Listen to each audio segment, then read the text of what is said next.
if we are able... I just got the recording started. Please, can you mute yourself if you are not talking? Remember, again, we are here for capacity, internal capacity building of Lead Disability Inclusive Society staff to enhance multiculturalism and cohesive living in Canada, BC. So over to you, Mr. Samuel, and mute yourself if you are not talking. Thank you so very much for understanding. Thank you very much, Reverend and team members. For the sake of time, let me first of all say the biggest barrier we have is societal ignorance, that thinks that some people are greater than others. And so if we fight the battle to overcome ignorance, then we will significantly address some of those issues. And another thing for those of us who are abused is to have empathy, because the person abusing you does so because of sheer ignorance, like I've just said. So when we have empathy, we'll educate them and change is going to come. And so let us also understand that as much as persons with disabilities are looking forward for inclusive practices, those without disability are equally looking forward for those inclusive practices. So let's adopt empathy, education, awareness in order to overcome some of these ignorant barriers. Thank you. Thank you so very much, Mr. Samuel. Let us adopt inclusive practices in order to evit some of these barriers. So it's on that note that we call in the house Sister Glory. So are you going to hire that lady now? Sister Glory of Lillian Foundation. I hear Madame Lucky is in the house. All of us, we should say,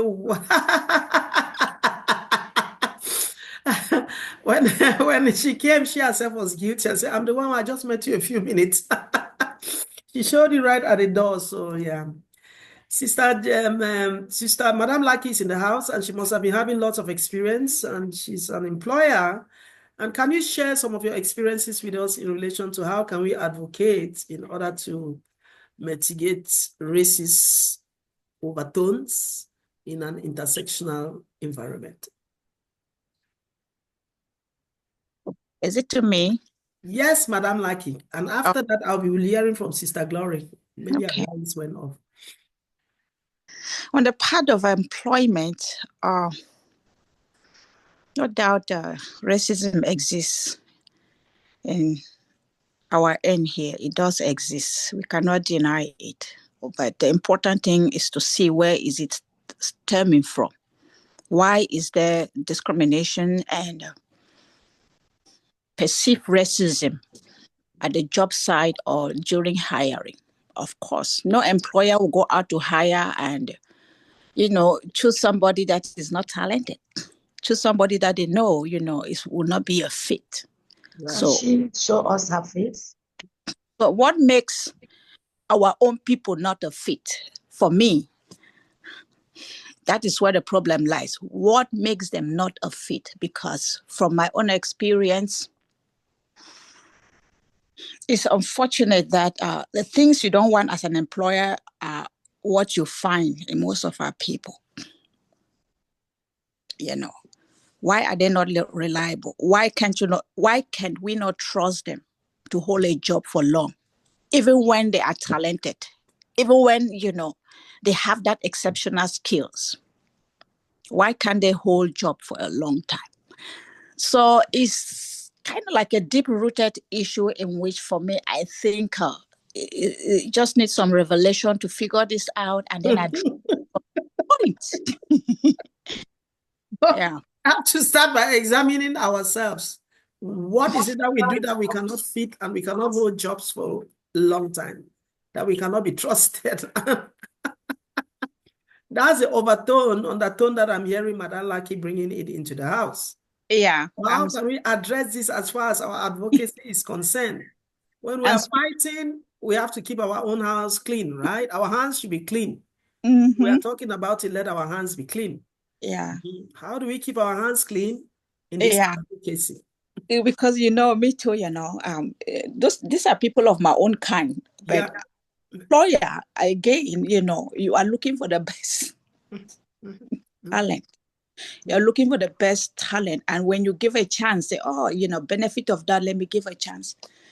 You give a chance and then you regret giving the chance. Not that they don't have the talent, but they are, most of the time, our experience in the company have found that our people here, not our people from Africa, our people here, you understand, are not reliable.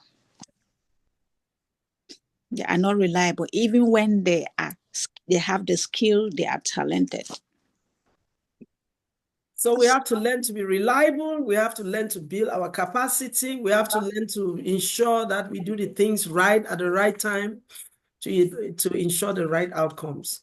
Yeah, sometimes like when we do job interview, we look through their resume and we can tell from the job pattern. I mean, within a year, they can, you will see that they have moved from one job to another like 3 times. And ask, of course, they will give an excuse in which you will want to buy into it. You will know very well that it is not, that is a red flag, but you would think, maybe the issue is with those employer. Okay, give them a chance. So in order for us to build our capacity to advocate, to fight against racism, we need to keep our hands clean. We need to build our capacity. We need to do the things right. We need to be trusted, right? Yeah, so find out why are they not the preferred when they go for jobs? Why are they not the preferred when they go for jobs? Is it beyond, whether it's beyond the color, beyond the disability, beyond all the intersectionality, beyond being a woman and so on? I remember when I was doing some hiring recently, one of my friends advised me and said, don't take Dakis. When he said don't take Dakis means don't take Black people. From the experience the person had, he said don't take Dakis. But unfortunately, all I've taken are Dakis. So I went beyond just being colored to look for talents. And they are proving me that we have the talents. So, and that's why we need to keep building our capacity to say beyond the color, we have something which we can trust and rely on. Yes. So this is a real call, a call for reflection. So thank you so very much for that intervention. I see Sister Glory is in the house. She's been working with people with disabilities for more than 2 decades. And we want to hear from Sister Glory. Work ethics.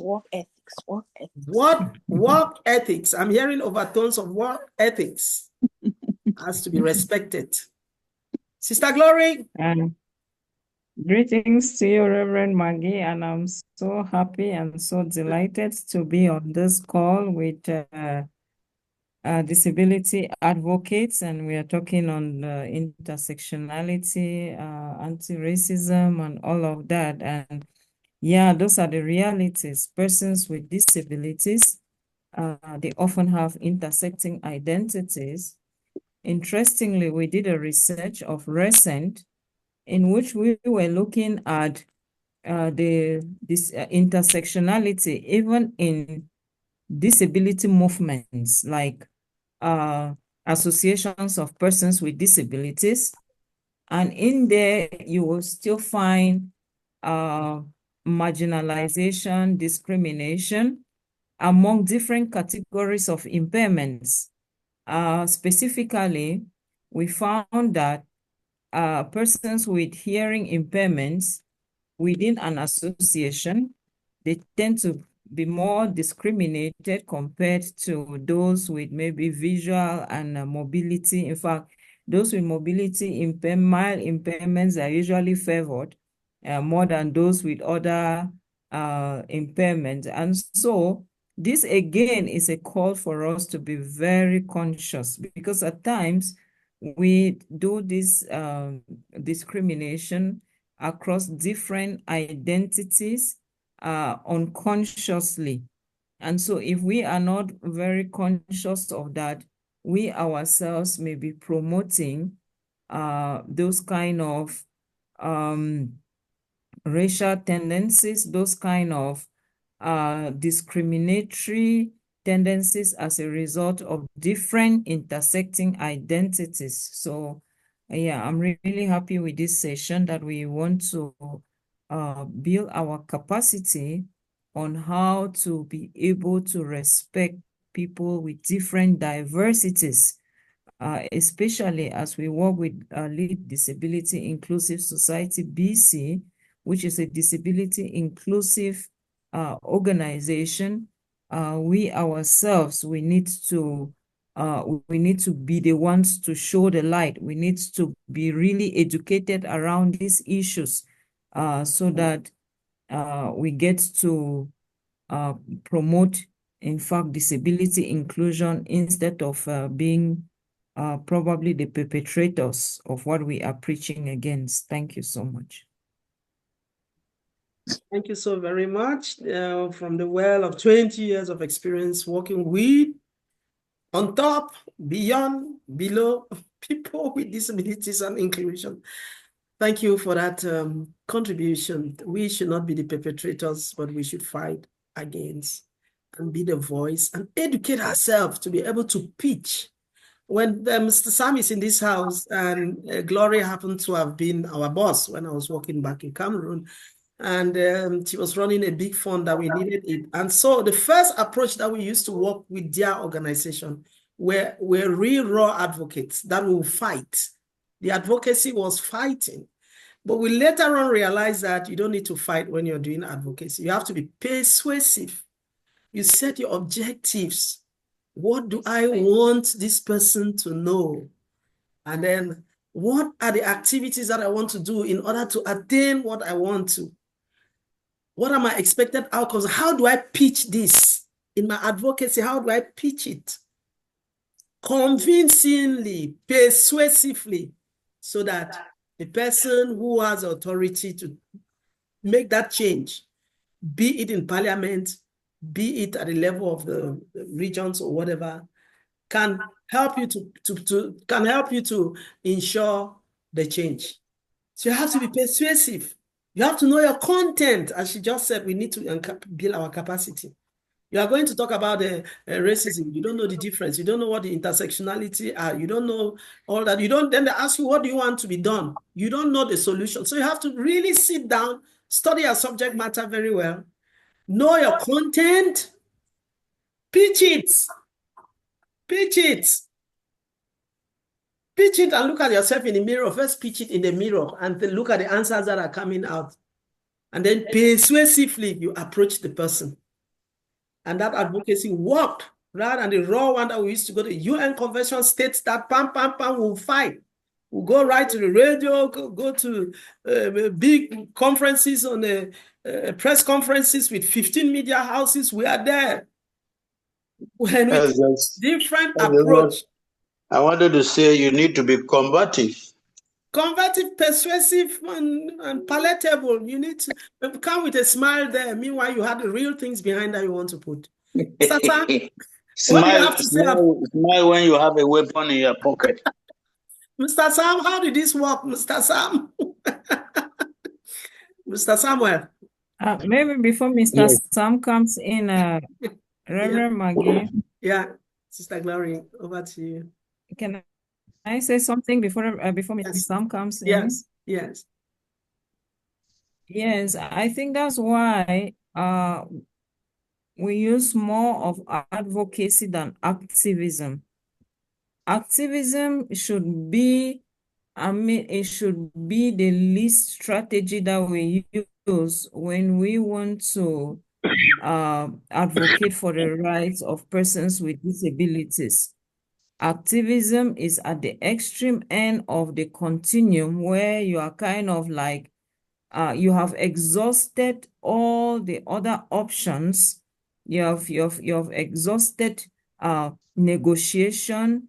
You have exhausted involving even the persons in what you are doing. Conversations And then before you are going to activism, activism is when like somebody's right have been so violated that there is no other way that you can be able to have that right except by activism. Otherwise, activism shouldn't be the strategy that we use. We will not succeed. Very good. Activism shouldn't be the way to go. We will not succeed. We are coming out right from the real pot. It never worked, and persuasive advocacy worked. Thank you so very much for that distinction. Over to you, Pastor Samuel Mincho. Thank you Before very I go much. to Pastor, I want to recognize the presence of Sister Adele, all the way from Western Canada, our board member. Sister Adele, you're welcome. Thank you so much for joining. Thank you. Mr. Sam, over to you. Thank you very much, Reverend. You know, when we started advocacy, we were treating stakeholders as opponents. And we realized we were now breaking bad bridges. So when we understood that they are team members, we started building bridges. And in building bridges, things go easily. Like I earlier mentioned, it's all about knowing your subject matter, knowing the person's challenges or weaknesses in doing what he or she is doing, and then you'll be able to pitch your advocacy message to fit the context. And remember, you can never succeed working with opponents, but you can succeed working with collaborators. Thank you. You can never succeed working with opponents, but you can succeed working with collaborators. Thank you so very much for that. And I want to give kudos to the Baptist Health Board for actually teaching us how to advocate. I remember we used to actually prepare the message and say it before we go to the mayor, before we go to all the places that we are going to advocate for a change from exclusion to inclusion of persons with disabilities. And it worked. Yeah, so thank you so very much for that. Whoever is representing Professor. Thank you very much. I connected. Thank you. Yes, did somebody want to say something? Christabel? Yeah. Sorry. All right, okay. Any other addition in the house? If not, any other idea, any other contribution, experience? Find out from Dr. Charles Quest if he's coming back with the second session of his meeting, without which I just hand over to Mr. Samuel to give your presentation. Mr. Samuel, over to you. We want to look at how, over to you, Mr. Samuel, so you can speak for yourself. Thank you very much, Reverend. And to say the topic I'm presenting on is digital accessibility and inclusive policy for LIIC Inclusive Society BC. First of all, let's look at what is a policy. Policy is a documented framework that highlights the goal, the mission, the objectives, the actions, and strategies in order to effect change, especially when it comes to digital literacy. And my introduction says, LIIC Inclusive Society believes that everyone deserves the right, not only the right, an opportunity to access digital knowledge, digital tools, and digital work environment. And so the vision of this policy, you can stop me at any time you want to ask your question if there is something you don't understand. The vision of this policy is to make sure that everyone, regardless of race, disability, or abilities, or educational background, have the opportunity to be digital literate and access digital online platforms. The objectives of this policy is to make sure that all activities, programs developed by Lead Inclusive Society BC should address squarely the principles of inclusive practices when it comes to digital access. And we all understand that disability is vast. We have those with visual impairment. We have those with hard of hearing or speech impairment. We have those with intellectual impairments.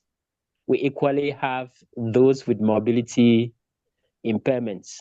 So in designing our policies, these various categories of disability must be taken into consideration to make sure that the principles of inclusive are well harnessed to include everyone. And the second objective is that all persons with disabilities should have the opportunity to access the job market using digital literacy and digital tools. Why are we doing this? We believe that so many programs have been developed, products have been developed without considering the specific needs of persons with disabilities. And through this policy, we intend to advocate with relevant stakeholders to make sure that products and services are inclusive to all. Excuse me. And also, what strategies are we going to put in place to make sure that this policy actually becomes effective? The first strategy is to put in place a framework that digital tools can be accessible to persons with disabilities. The second strategy is that we are going to enhance training, especially at organizational level, to make sure that we set as an example a reference point where people can come to understand what it means by digital access and inclusive practices for persons with disabilities. The next strategy is that we have to set up a monitoring team that comprises of board members, staffs, volunteers to oversee the implementation of this policy. Another strategy is that all services, especially online platforms, are contextualized to meet the accessibility principles as enshrined in several policies, universal policies. And even our activities, our trainings, we must incorporate digital inclusion that enhances reasonable accommodation for persons with disabilities and marginalized groups.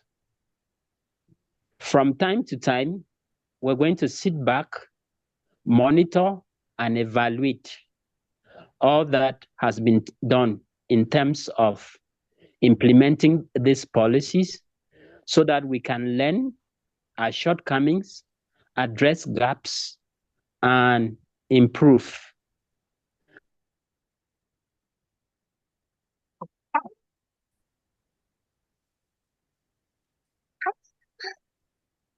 Hello, Mr. Samuel. Therefore, if it will serve as a benchmark accessibilities.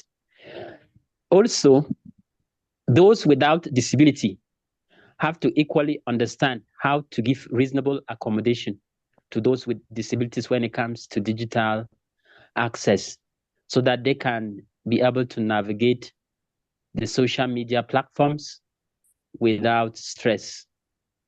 One other objectives I left out is about online security. Our policy equally addresses online security to make sure that those using the various social media platforms are protected from harm or abuse, and equally are using the digital services and platforms ethically in order that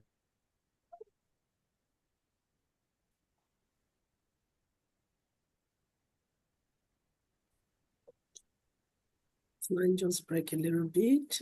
And he was talking on online security to ensure that those who are using the online platforms, their information, everyone can benefit. We also believe, like our Reverend, it's thanks to her digital ability that she's an employer, and it's thanks to digital technology that myself presenting with visual impairment, I'm able to do this presentation. Thank you. I'll be on standby to answer any question or any suggestions that will come to improve our policies. Thank you. Thank you so very much, Mr. Samuel, for that intense, detailed accessibility, digital accessibility policy that you are developing for the Disability Inclusive Society, DC. Coming from a place of lived experience, we are coming from a place of lived experience. You are someone with a visual impairment, and I'm here with somebody with a physical impairment. And so we are coming from a place of lived experience, and we are like the limitations that we found. How can we address them so that others will not be limited, right? They will not be limited. When I jump into Canada with my world of experience of 23 years old as executive founder, executive director, CEO, proprietor, and entrepreneur of so many schools, it was hard for me to have a job. One, the intersectionalities that it all brought. I was a woman with disability. I had a woman of color, and of course, I was not digitally literate. And each time I would get through the executive interviews right up to the last level that I have to be presented to the board, at the end of it, they'll just say, okay, but as I just put on my Zoom, bam, and I come on, I'll just see only the faces of the people. Then anyway, they'll go on with the interview and they'll say they'll get back to me. And nobody ever got back to me. And the first executive job I got as a CEO was an entrepreneur by acquisition company in Ontario that was looking for people of color to become CEOs. And so he hired 5 CEOs, created 5 companies to start an entrepreneur by acquisition incubator. What are we doing? Buying companies and exit them after 5 years. You buy the company without money. You look for those who had the money, the equity partners, and you had 5 criteria that you are looking for. You'll be looking for whether the company is fragmented, whether they had a revenue range we had was between 8 to 15 million. You see whether it's fragmented. Can you easily get into the market industry or not? You'll be seeing whether it's located in Canada. You'll be seeing what is a cash flow and all of that. And so my audiences were company owners and CEOs. And in most of those programs, so it was on Zoom because of the pandemic. This young lady from Africa would just get into that Zoom, bam, with brokers and company owners, and sometimes the brokers will come with the owner of the company and the CEO, and I'm on my side alone and they are on that other side. But by the time I start asking them the question to prove my potential, knowing where I'm coming from and what I was looking for, I'll see how their faces will change. The first look was always, and then I'll see how they balance themselves. I had to learn how to do The Zoom, how to sit on the technical bench. Thanks to Dr. Charles Quest. He taught me without knowing. Each time I had a meeting, I was like, Doc, please, can you be on the technical bench? So from the technical bench, now I'm on the technical bench and he is teaching. So digital literacy is very, very, very important. I had to do that job on Zoom and I had to prove that I could do it, project what I wanted to project, get into their database, so give me access to that, to do due diligence of their companies to see whether I'm approving the company to be bought or not. All of that, review their LEIs, go out with their LOIs, and I needed to be digitally literate. So even if we have disabilities, we are saying that there are accessibility technologies that we need to put in place. And that's one of the things that LIIC is about doing. We are setting up the computers and we have to bring all the accessible software so that that center could be a reference center for people with various kinds of impairment who can navigate their way into getting digital literacy, and let the policy be on the ground that when you step your leg there, you can be empowered so that you can be able to utilize the potentials that God has endowed in you, inspired with the impairment. Mr. Sam used to say, my disability, my treasure. With the impairment, you can navigate yourself and make things happen. So the impairment is not the challenge. The challenge is the barriers, the roadblocks we are putting, and we are talking about attitude, and we are talking about the inaccessible digital facilities and work placements. These are some of the things that we are doing with our workers, employers that will be using. We have to see that their workplaces are accessible. If there are people with disability, what accessibility components are we bringing in as LIIC Disability Inclusive Society in order to enhance the job placement for those who have disabilities? And of course, for staff with disabilities. On our staff, we have 2 people with visible disabilities. You know, some disabilities are invisible, so they have to come and tell us or show us their medical reports for us to know. But as far as I know, for now, LIIC Disability has 2 staff with disabilities out of the 20 that we have, 18 that we have hired, so we tried. And a bunch of people with disabilities as our volunteers. So thank you so very much for that laudable presentation. Let me not steal the show. I'll throw it back to the floor. Questions, concerns, contributions? The floor is open. Dr. Jamina, can you say something about digital accessibility? You are a consultant. You are an instructor of the YES project. You have so many caps. Can you tell us what you're doing to ensure that digital accessibility is on the forefront in everything that you do? Over to you, Dr. Jamina. You are muted. You are muted. Okay, sorry about that. Sorry, it's great seeing you and everybody, their names, not their faces, but that's okay. I know they're there. So I just want to say that thank you. This is great reminder. You know, accessibility is a big area now in Canada and around the world. And accessibility audit. Actually, I have done a bit of consulting on accessibility audit. You know, from every sense, from print, you know, for visually impaired people, to hearing, to visible, invisible, and all kinds. So I think, you know, it's good that we are having this training, and we need to have organizational audit, accessibility audit, so that we know where we stand. And also we need to enforce that on industry, because if they're going to take our clients and they're not paying for them and they're just providing training or providing them with free labor, we should do, you know, a quick accessibility audit. I know there are accessibility specialized workers, but we need to do the accessibility audit to ensure that, you know, from physical accessibility to invisible disability to print disability, you know, all kinds of disability areas need to be assessed, to also organizations to act. And actually, this is a favor to them when they're placing our you know, our students. This is good for them and it's good for us to say that we are assisting the industry to raise their standard, accessibility standard, by just doing the audit. So that's my 2 cents for today. Thank you so very much. It's so timely. It's so perfect. It's so it's something that we need to do, and you are just a pointer to it. An accessibility audit should be done before we do the placements of our students, we are running the YES program supported by ESDC Canada. And in 2 weeks' time, we'll be placing our students for job placement, paying the employers to have the students, 35 students. 8 of the 35 are people with various kinds of impairments, and we'll be placing them in the community organizations or non-profits and corporate organizations to have 2 months of job placement, treating them as employees, and we have to give them a wage subsidy, and we expect them to pay, some of them to pay the mandatory cost for those students and to keep them if possible. And we hope for that so that they can have jobs and actually work and contribute in Canada.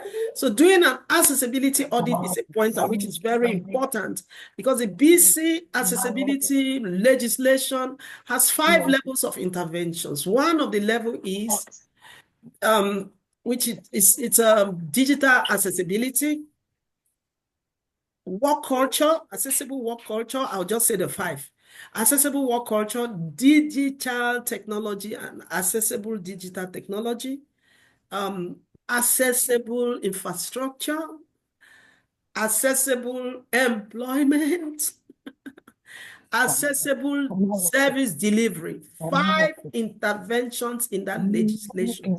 So we're doing our audit. We have to be reflecting this where are their shortcomings and where are their strengths, so that we can advise and see how they can move forward to make their workplaces accessible, which is one of the reasons why people with disabilities don't have work, because they work because of attitude and inaccessible workplaces.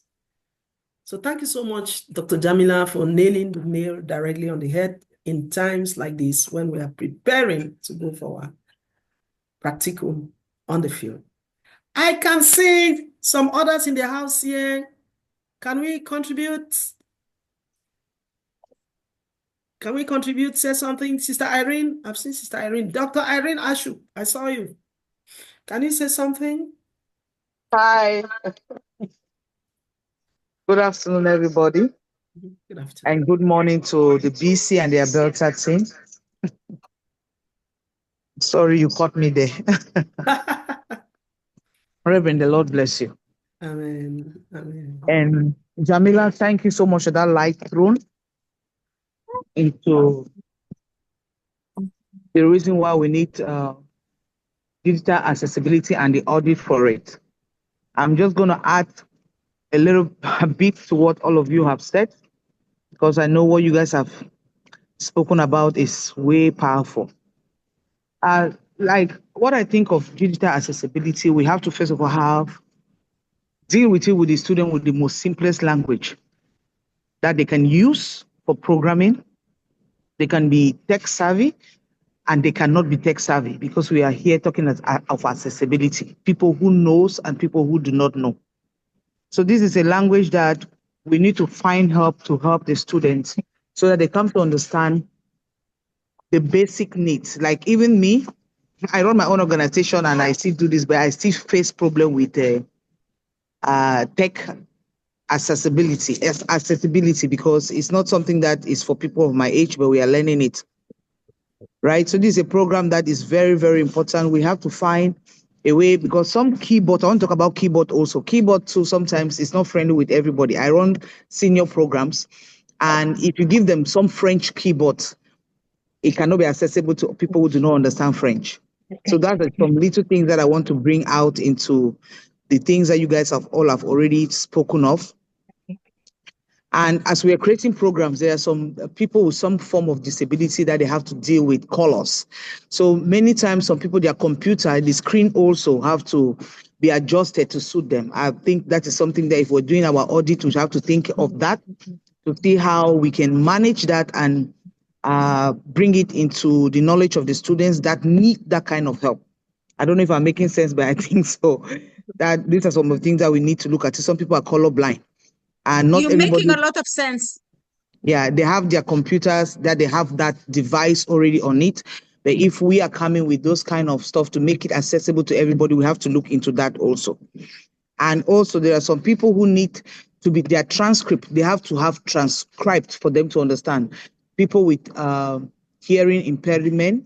Like when we started, I saw Dr. Charles when they were talking, it was coming under the screen on the stuff. So I believe if that also can be looked into as we are about to round up this, and even for all staff who some people have that problem, some people will not say, some people will say that they need to actually read because maybe their hearing is a little bit difficult for them to hear. So those are some of the things that we need to add for us to test this and know that there are all areas that we have covered and we are still covering.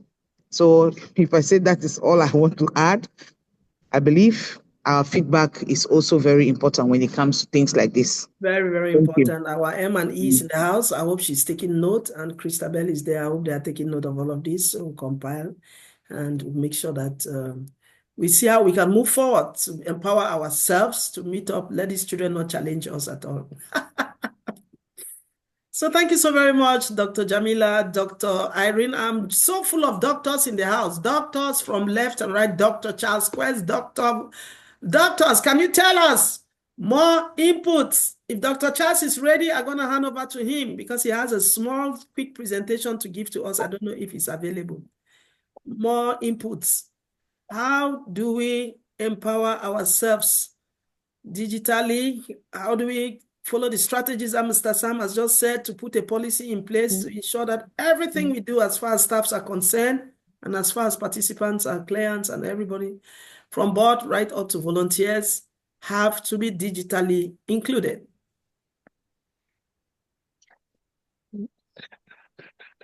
Any more contributions, or I keep calling names?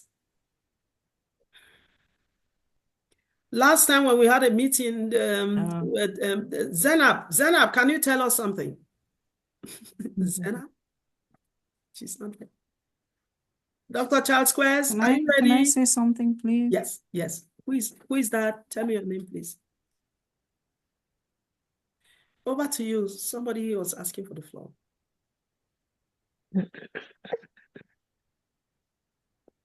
Who said, can I say something, please? Feel free to take the floor. Maybe the person is Yeah, so I think okay, Sister Glory, your hand is up. Yes, I was queuing in from the last speaker.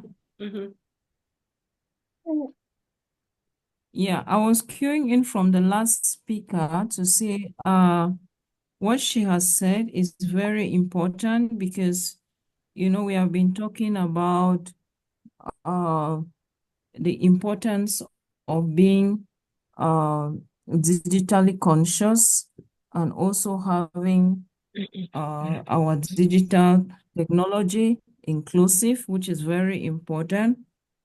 I think one of the things that we also need to take home from that contribution is that we need to identify what are the different ways that we can actually be digitally inclusive, because at times when we talk, some may not understand. She cited quite a lot of examples.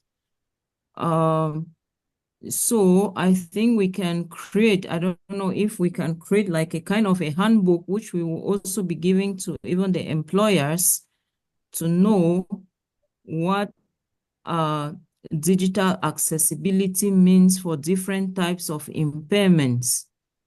It will not be exhaustive.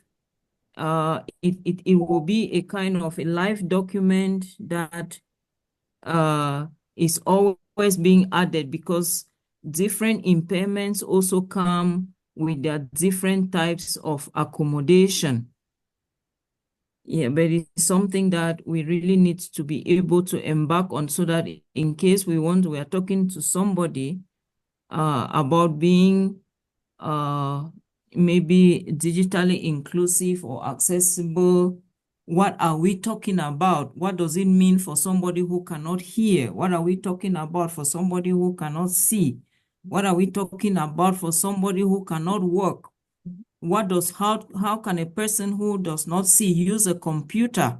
What are some of the softwares that are available that can facilitate inclusion for that kind of an impairment. So yeah, I think that with a workshop also maybe with persons with different kinds of impairments also can be very helpful in bringing out that kind of a guidebook. Thank you. Thank you so very much. We are moving from talking to action to put in place best practices to enhance digital accessibilities in relation to different impairments. What I need as someone with a physical impairment, it's not what Mr. Samuel needs. He has a visual impairment. And now we all came here, I forgot to introduce myself. Just to communicate when you want to be accessibly, if your communication has to be accessible, I have to say, good morning, everyone. My name is Reverend Nungu Magdalene Mangi. This morning I have black hair. If I have red lipsticks, I have red lipsticks. If I have earrings, I'll tell the earrings I have. And I'm wearing a pink shirt with some white lines. Someone in the house who has a visual impairment already has a mental picture of who is speaking. A mental picture of that person. That is being communicatively accessible. I have black afro hair, red earrings, white lipstick, blue tantan. You introduce yourself and introduce how the person can have a mental picture of who you are. You are being communicatively accessible. So Mr. Samuel can now picture who is speaking, how I look, right? I remember in school, I had one of the first boarding schools for kids with physical disabilities, multiple disabilities. So some had multiple disabilities, they had physical impairment and they had cognitive disabilities. When I come in and they had speech impairments, they had multiple disabilities. All they knew, I used to love to play long braids. So they'll make like this. When they want to tell the assistant director that I have come, I'm in the office, because each time I came, I will have to walk into the refectory where they are eating. I eat with them to know how tasty or how the food was, and greet them and chat with them before I go to my office. When the assistant director comes and say, ha, ha, ha, ha, ha, ha. She's imitating my long braids, right? My braids used to fall left and right. Ha, ha, ha, ha. She'll touch her breast and then show the hair that I have come. So the assistant director will know that I am in the office. Because it's a big campus, I have to go to the direction where my office is. Yeah. And that project was supported over and over again by the Lillian Foundation, which we have honored to have the director who is managing in Africa here, Sister Glory. So she's coming from a place of experience that we are tapping this afternoon. If we were to pay all these consultants on this board, we can never be.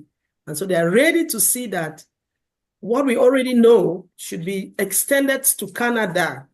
I'm saying it without any hesitation, to be extended to Canada, to create a handbook of digital accessibility of various impairments, which can always, over the time, we can be improving on that and improving on that. So that when we're talking about digital accessibility, we know where we are coming from. We know that specifically this person with physical impairment, there are many kinds of physical impairments, ranging from spinal bifida, muscular dystrophy, quadriplegic, paraplegic. I came to Canada, I heard I was a quadriplegic. I didn't even know which of the plegic I belonged to, but I came to Canada, they defined mine anyway. So there are many. So which one? Some people cannot use their arms and their feet. They say they are paraplegic. Some are quadriplegic, their arms and their feet. Sorry, paraplegic, just their feet and so. So which one? Maybe you need something, some assistive devices for you, speech to text, or which one? Those who have hearing impairment, what? Is it braille? What kind? Mr. Samuel does all his research by himself. So when people with disabilities are part of that development of that document, they will tell you what is needed to address their situation, which now will be specific, as she said. And when you pick this specific document, you see this kind of impairment, you see what kind of intervention. With that, again, there will be a specific assessment, which in that particular type of disability. It's not every intervention in that book that one person will have. So we need again to do a need assessment to come out with their specific individualized interventions or rehabilitation plans. So thank you so very much for that lift. She's coming from doing to giving us that experience. This is very important that we all, our big consultant in the house, we should take note of that to see that we can take a lead in developing something like that. And I said BC is just in 2022 that BC just did the accessibility legislation. I happen to have been an accessibility coordinator and I contributed in that one. So it is time to move it forward to what we have just said today. Thank you so very much, all of you. Thank you, Sister Glory. More contributions. I was raising my hand, if that's okay. Okay, it's okay. Okay, I just want to ask, you know what, there is Accessibility Canada, also policies and procedures. Do we have accessibility policy? And what you indicated before, the handbook, I think the policy comes first and then the handbook next. You know, and then, you know, we need to do continuously annual audit or periodic audit to ensure that we are in compliance, because a lot of new things are emerging. So do we have a policy? And if we don't, you know, can we get, you know, get going on that one, you know? And that's why one of the, somebody is talking, Mr. Sam? Somebody? Yeah, and that's why we're here to develop this accessibility policy for disability inclusive society. So that we can push forth, or we can implement, or draw inspiration from what is there, or move forward, or add, review, and innovate. Did I answer the question? Is somebody? Okay, I'm the one echoing. Dr. Charles Quest, where are you? Maybe he's still in class. Any other question? Any other contribution? The YES project that we are running was designed to take two interventions: those who are far from being employed, which are racialized group, and people with disabilities, which are people with visual impairment, physical impairments, invisible impairments, cognitive disabilities, multiple disabilities, and you name it. 50% of our intervention is supposed to be that, and that's why we have the accessibility the need assessment. The need assessment form that was sent to the regions to assess those who had disabilities, to see how to develop their individualized rehabilitation plan, to put everything in place to ensure that their training is efficient, effective, inclusive, to have the right to perform very well. And of course, to assess the workplaces. And that's why we have accessibility coordinators to assess the workplaces, to ensure that the workplaces are accessible, or to see what has to be done as far as our participants are concerned. So this is a call in the house now. If the project does not meet its objectives of 50% of being persons with disabilities that we are reaching out to, then we have not met the objective. That's why money was given to LIIC more than every other organization. So we have to ensure that in the second cohort, we have people with disabilities, 3/4, because already this one, we have only 8 out of 35, right? So that we can, even there are 3 in BC, or 3 in Ontario, and 3 in Alberta, we'll be able to do that assessment, do the intervention, come out with the individualized plan, do the intervention in their workplaces, ensure they do the right placement, and ensure that they are employed. And then our outcomes, we'll have our outcomes. And they will be saying that we have done it. We are not talking about numbers here. We're talking about the 50% in 3 years of 250, which was the original plan, means just 125 people for 3 regions for 40 months. So we should be very, very aware of that. that in our selection now, we should go to the centers, move in places, and tell these people about this opportunity. And there's wraparound. Through that wraparound, we'll see what more things we can do to help them. The money was pumped to people with disabilities, and they're taking it back because people are not getting into the people who need the money to buy all these things that we are talking here like this. There was money meant to buy it for them. So if we get the assessment and the right people who need them, then we'll get the program running, and then we'll put all these digital things in place to enhance their effective training. So this is a call for us to wake up and ensure that we do that now, because after 2 weeks, we have to take the second call for the training while the others are on the field for their practical. Thank you so very much. Dr. Charles Quest, if you are there, let me know. Any other contribution, please?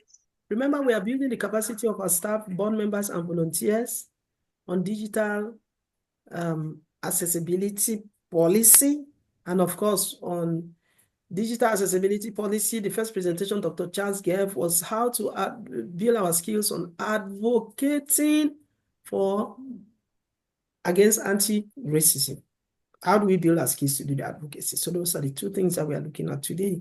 And it has something to contribute again as far as digital accessibility is concerned, then we'll call it a day. More questions, more intervention. Sandra, you are there. Sandra, can you share your experience with us? She's a person with disability, and she is our able administrative assistant, manning BC, Ontario, and Alberta to ensure that everything administrative is in alignment. Sandra, you have the floor. Sandra is always my personal assistant. We all have physical disabilities, but then she will wheel on her wheelchair and say, "Ma, how can I help you?" She'll bend down and pick my pen and give it to me. She's very flexible. But I cannot bend right down and pick my pen. It shows we need each other. Sandra, can you unmute yourself and tell us what this policy means to you? Sandra? Over to you. My name is Sandra, and I'm the admin assistant of the disability in BC and like other branches. And I work directly with Reverend, and I'm glad she gave me this opportunity.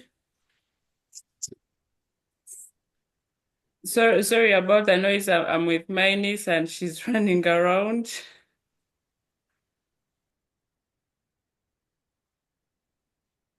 We can hear you, Sandra. Go ahead.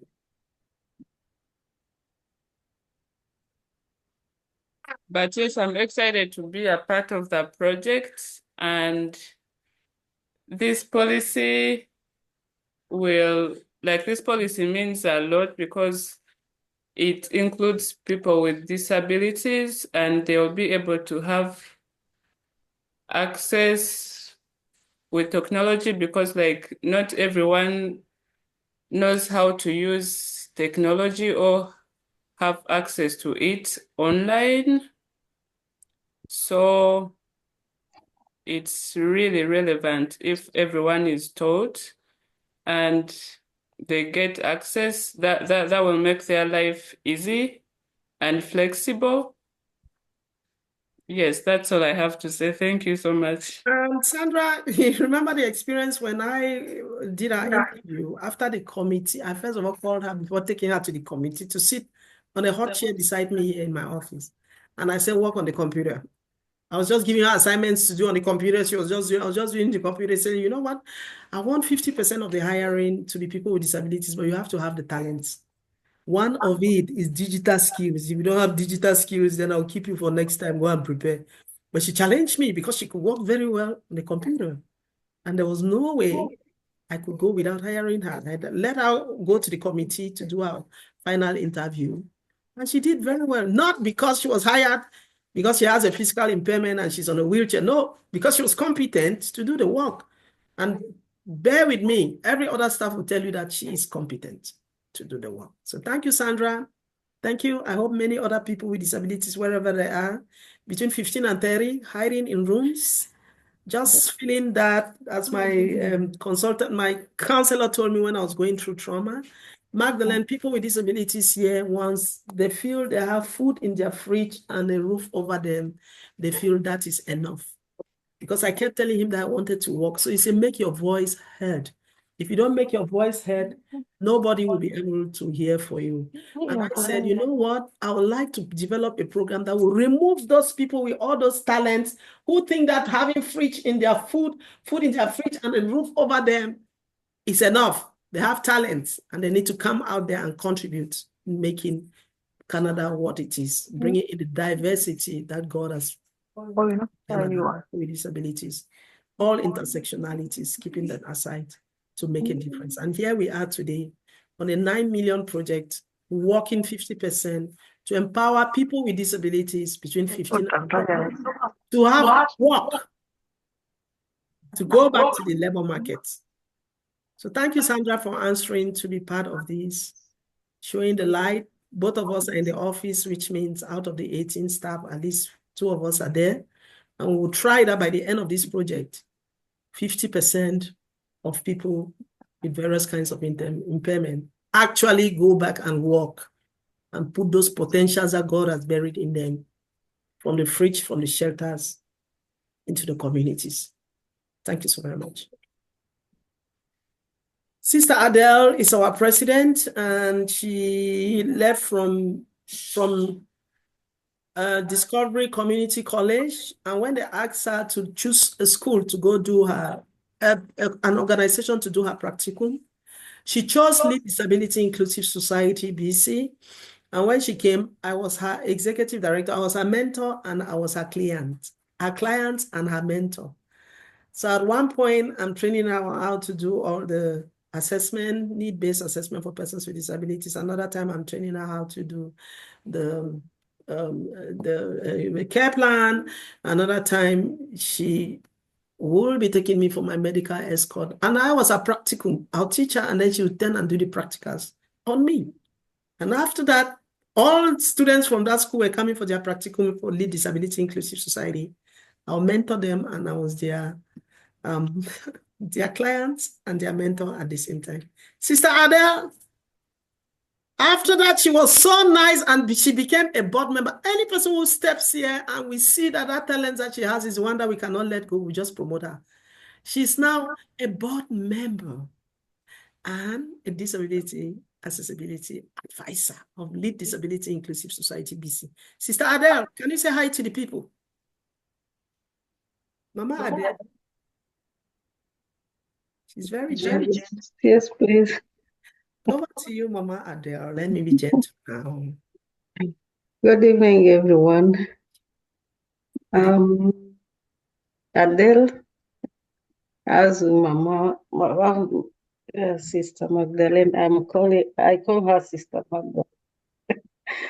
As she said, I thank LIICBEMAR Disability for accepting me as I was a student, working and studying at the same time. And she gave me the opportunity to practicum there. I was finished my program.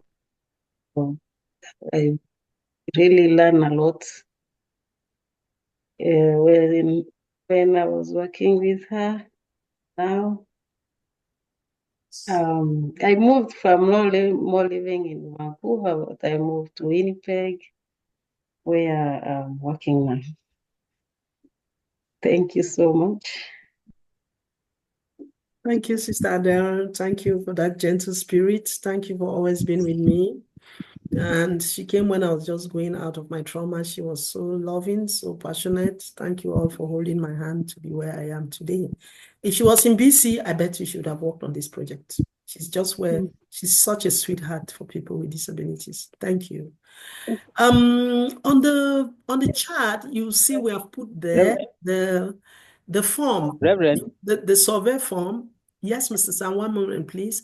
The survey form, please, is on the chat. We can go there and fill the survey form that we filled before. We are supposed to fill it before. And at the end of the workshops tomorrow, we're going to fill it again. Today, sorry.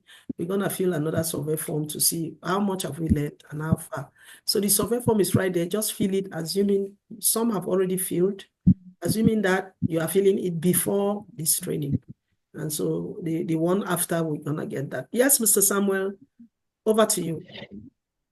Thank you very much, Reverend. I was just coming to ask a question to our staff that if a person with hearing impairment comes to the office and they don't know sign language to communicate, what digital tool can they use to communicate that will bridge the gap for them?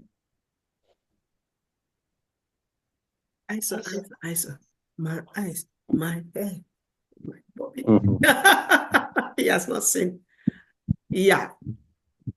They've thrown the question to the floor. Yeah. If somebody comes to the office or your office and then we don't know sign language, how do we communicate with that person with a hearing impairment?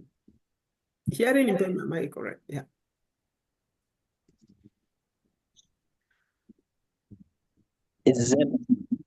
Is Zena there to speak? Yeah, I'm here. Yeah. What will you do?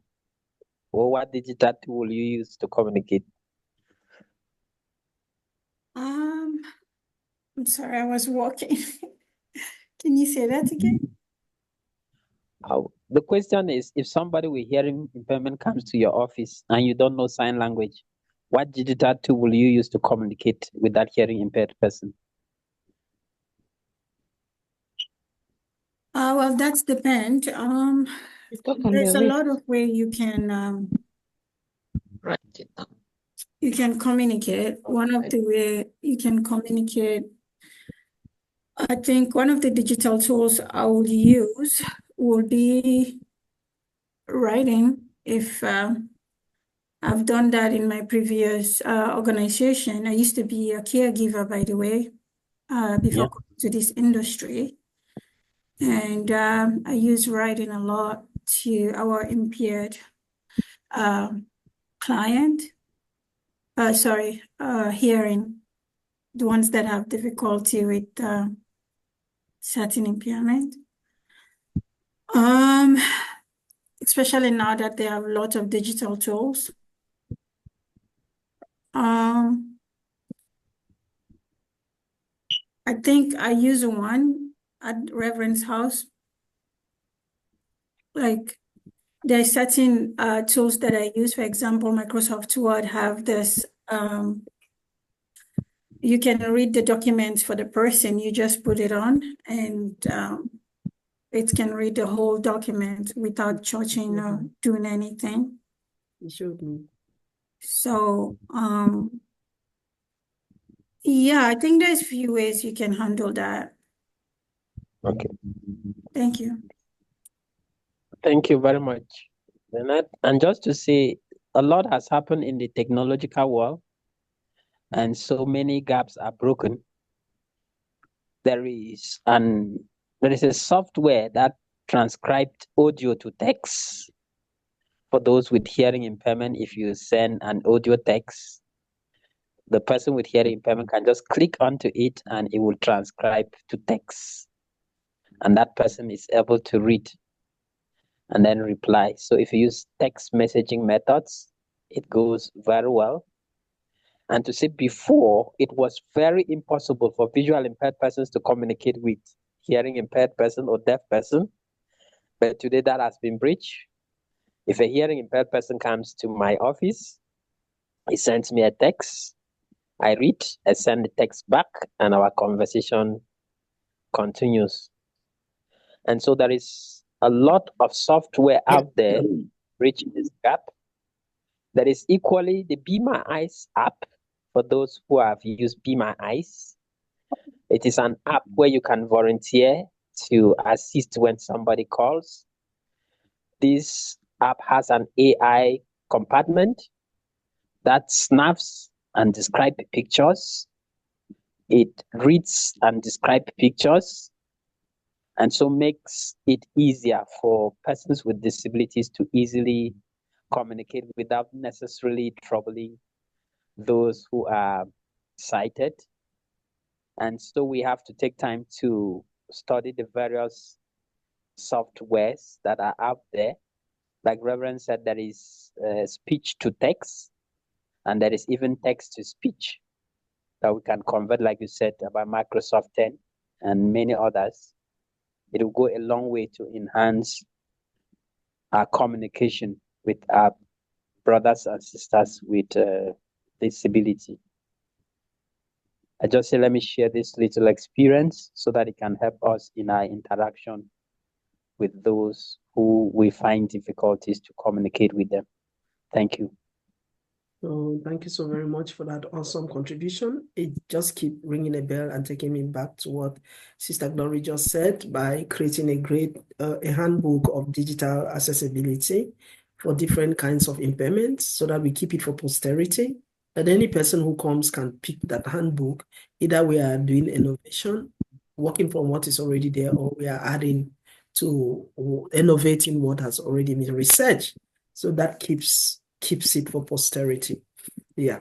So note is taken. Thank you so very much. I remember Zena came here and when we were developing the YES program, curriculum and other working tools, she just puts one app there and the thing was just reading the stuff and going. Because I thought I didn't want to read. She just put the app, it was just reading. I'm like, what?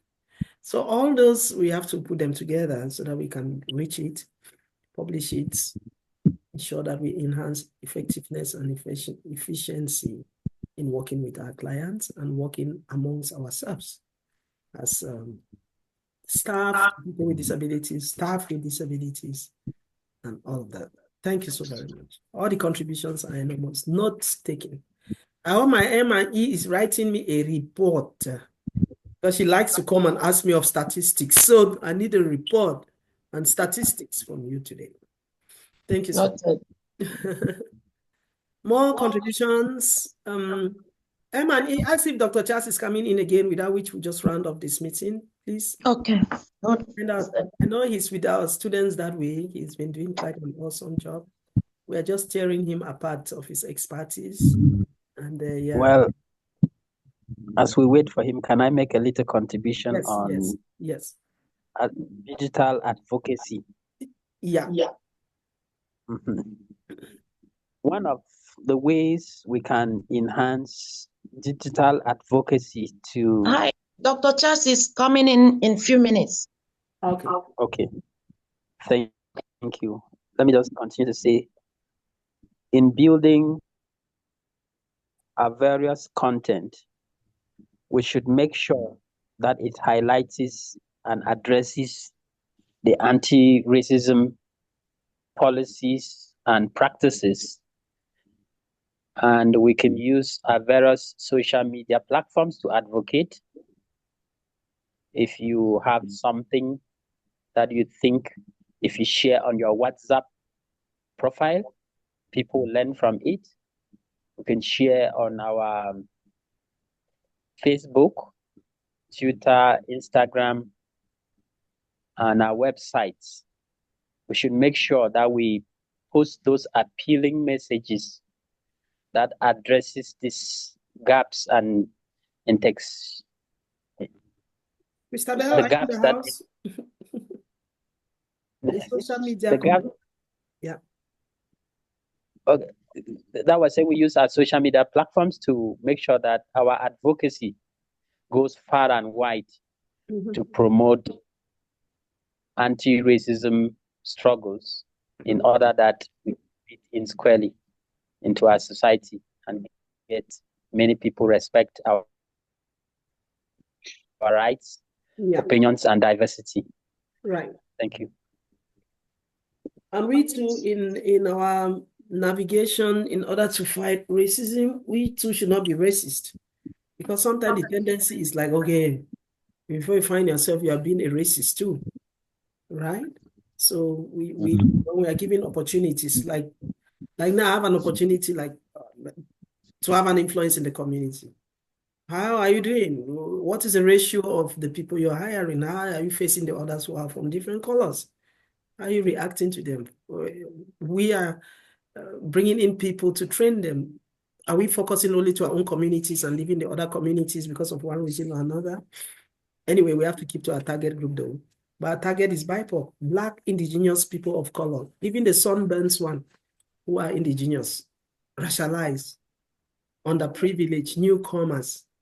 We have to bring them in, not only the Black, right? We have Fijians in our community. We have the indigenous people. We need to bring them in. There are percentages that we have to reach out to. So we ourselves, we should, in trying to fight racism, we too should not be racist. It is on this note that I hand it over to Dr. Charles Quest, the man of the people, community man, leader, holding hands of people to navigate their way into Canada and making differences. I am always delighted to be the one to introduce you on this platform. Dr. Charles, are you there? Yes, I am. Can you hear me? You have the floor. Thank you. Okay, and I'm going to make you the host. But please do Okay. not put off the phone, put off the Zoom without making me the host, or else the whole meeting goes off. Okay. All right, Dr. Charles Quest, you have the floor. Over to you. Very short. In a short presentation, we're gonna round off. Meanwhile, remember to fill your phone and send it back to us. It's on our chat. Over to you, Dr. Charles Quest. Yeah, okay. 1 minute, please. Okay. I'm looking for my Your presentation, and I can. All right. So thank you for waiting for me, and I hope the presentations after me went well. This is a collective co-creating, co-sharing exercise. So we are going to be doing that.